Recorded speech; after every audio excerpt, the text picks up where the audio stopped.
Congress already allocated, and they're going to keep giving more, but they've already allocated $190 billion, which is about I think $3,000 per student in the public school system.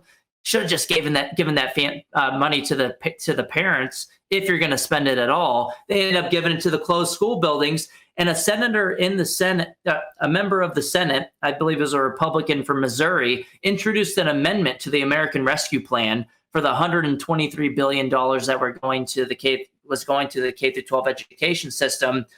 He just had a pretty sensible amendment, which was, hey, this whole argument for this $123 billion is about safety and about safely reopening schools for in-person instruction. You're saying you need the money to do that. So let's have an amendment to say that the funding is contingent upon actually reopening the schools for in-person instruction.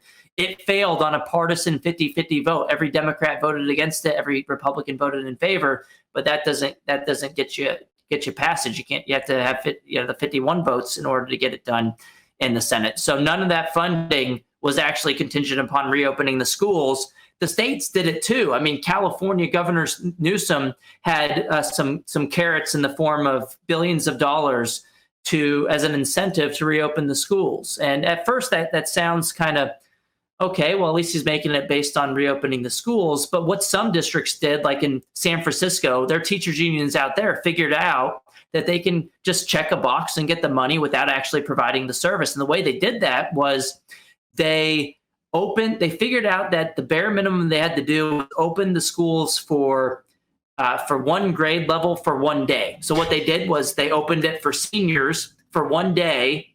They didn't teach them anything, and then they got millions of dollars for doing so, which goes to show you the problem with top-down mechanisms of accountability. They aren't the same thing as bottom-up mechanisms of accountability, which is giving the money to the families.